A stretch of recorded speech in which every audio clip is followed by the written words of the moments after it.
Yes, good morning to all. Now we are going to discuss the legal definition of money. Yes, hope you remember what we have discussed in the last class. We have discussed the demand for money, supply of money, functions of RBI, quantitative controls by RBI. So many methods we have discussed. Now we are in the end of the lesson, which is money and banking, and that legal definition of money. Hope you remember what do you mean by money. Money is anything which is generally acceptable as a medium of exchange, measure of value, and store of value. Yes. So which is acceptable right now? Yes. Whatever you use in the day-to-day life in India, currency notes, coins, bank deposits, post office savings, and RBI. The commercial banks will deposit the money to the RBI. So all currencies, all form of money which is generally acceptable as a money or medium of exchange is known as money. Yes, the same answer only we are going to discuss now. The total stock of money in circulation among the people at a particular point of time is called money supply. Okay, now legal definition of money we are going to discuss more in this. According to RBI, which means RBI publishes figures for four alternative measures of money supply. They are M1, M2, M3 and M4. What do you mean by M? M consists of money obviously. They are classifying the money category according to the liquidity, the ratio of liquid format can convert into liquidity, or we can convert easily that currency, which is M1 on the basis of the category. M1, M2, M3 and M4. What do you mean by M1? See the figure. M1 consists of its currency held by the people, demand deposits with the commercial banks and other deposits with RBI. Okay, and M2. What do you mean by M2? M2 is not only the other things. M1 plus savings deposits with the post office. Okay, the same people will deposit not only in the commercial banks but also in post office. So that also can be included in the M2 money, which means money supply category 2. And next one is money 3. M3 consists of money supply. M1 plus time deposits with bank. Yes, time deposits, which mean already I have discussed you the types of deposits, which can be a short term time deposit and long term time deposits, which is recurring deposits and fixed deposits, isn't it? And at last we are going to discuss the M4. What do you mean by M4? Which consists of M3 plus time deposits, post office time deposits with the post office savings, excluding the NSC, National Savings Certificate. So altogether we call as money supply. I repeat again, M1, M2, M3, M4. According to RBI, these all four form of money consist of money supply.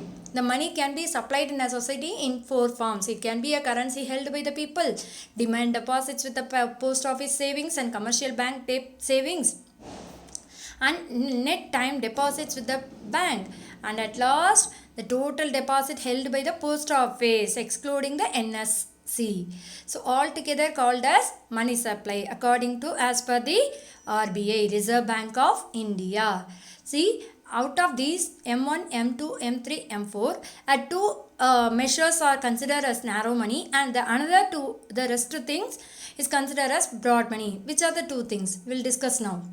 Here, the M1 and M2 are known as narrow money, and M3 and M4 are known as broad money. This means decreasing order of liquidity. See, when the number is increasing, the liquidity format going down. So M4 is least liquid form of currency because post office savings, and M1 is most liquid form of currency, and it can be easily convert, do the transaction. See here, M1 is most liquid and earliest for transaction, and M4 is least liquid of all. M3 is the most commonly used measure of money supply and is also known as aggregate monetary resources. See, M3 is what?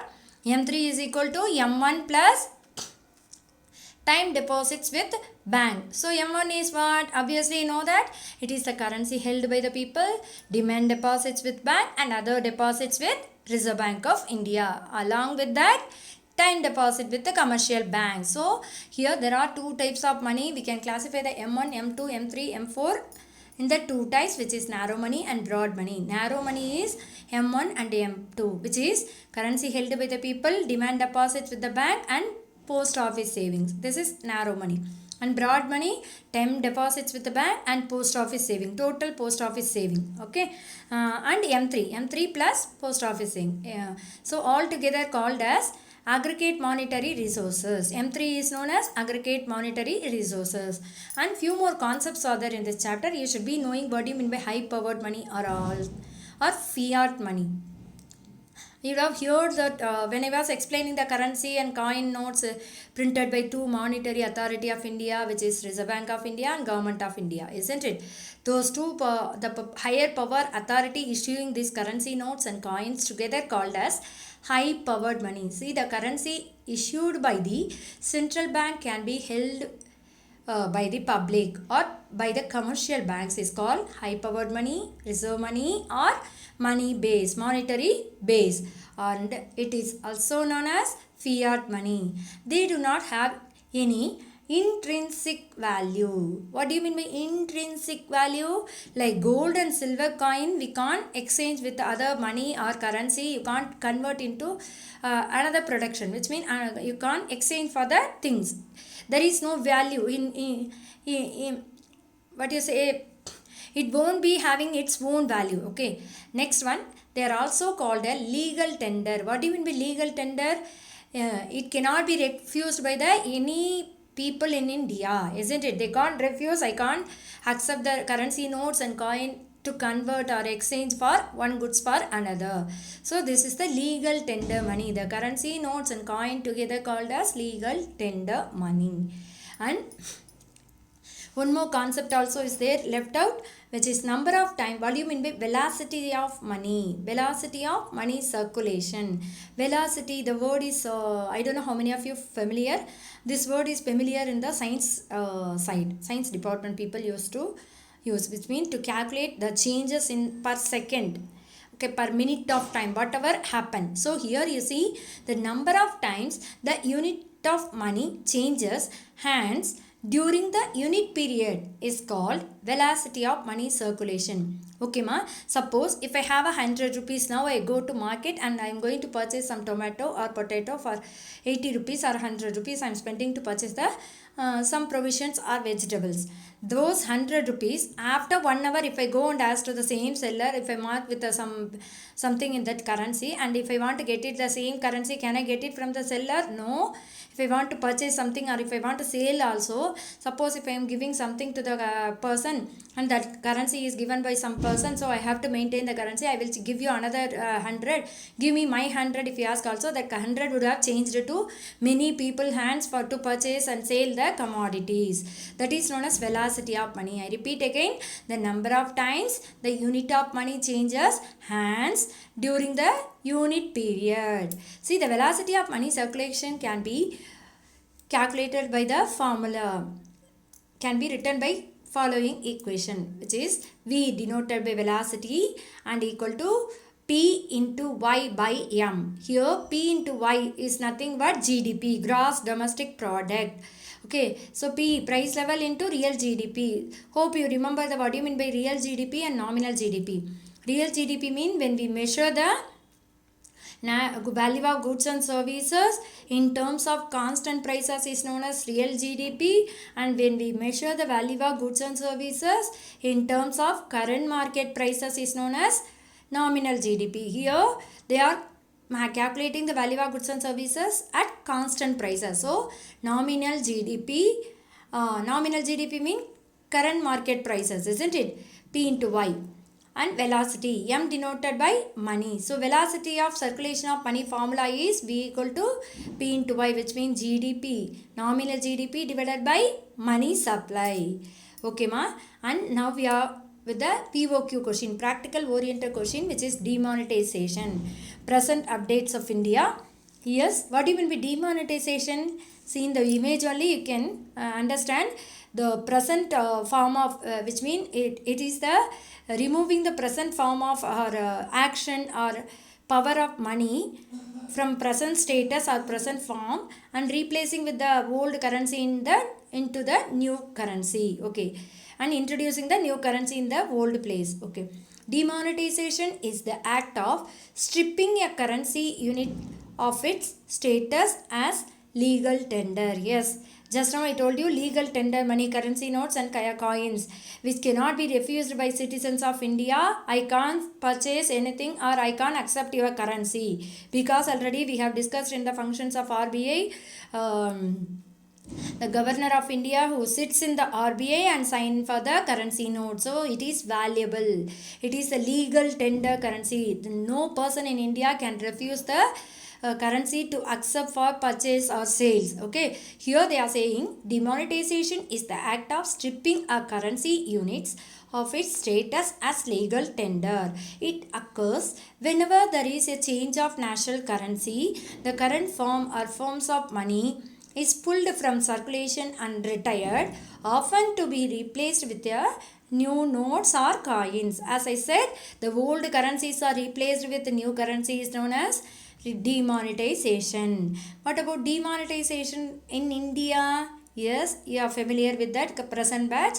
See here, demonetization was a new initiative taken by the government of India in November 2016 to tackle the problem of corruption, black money, terrorism and circulation of fake currency in the economy.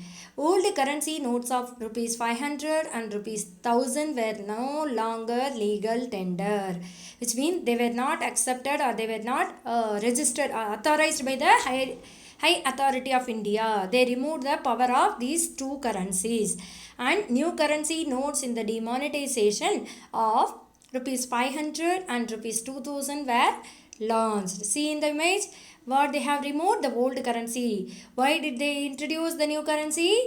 To tackle the problem of, to remove the problem of corruption, black money, terrorism and circulation of fake currency in the economy. See again, the public were advised to deposit the old currency notes in their bank account till 31st December 2016 without any declaration. Old currency, how much ever you had, you can deposit into the bank. At last, after sometimes you can receive it in terms of new currency. Till when? 2016 December. Okay, and up to 31st March they extended the time because that time was not sufficient. When they were introduced, November month, isn't it? So November to December the time is not sufficient. So they have given extra 3 more months to deposit with the commercial banks with the RBI declaration. RBI again announced the time is extended. Then further, to avoid the complete breakdown and cash crunch notes, government had allowed to exchange. Okay, the depositing is stopped because they have given extra 3 more months.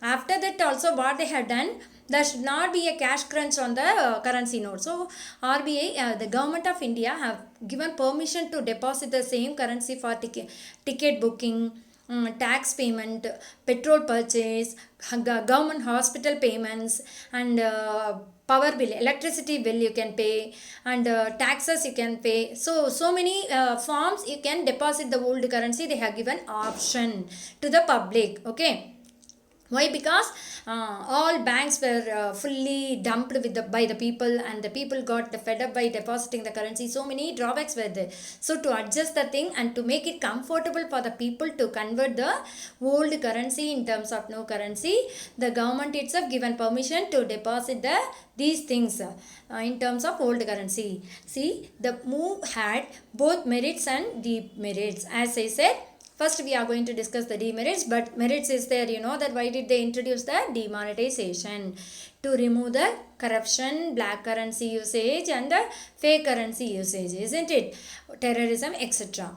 Here the negative point is there were long queues outside the banks and ATMs. Obviously you would have felt that and we people in a family would have gone there. Okay, and the shortage of currency in circulation had an adverse impact on economic activities.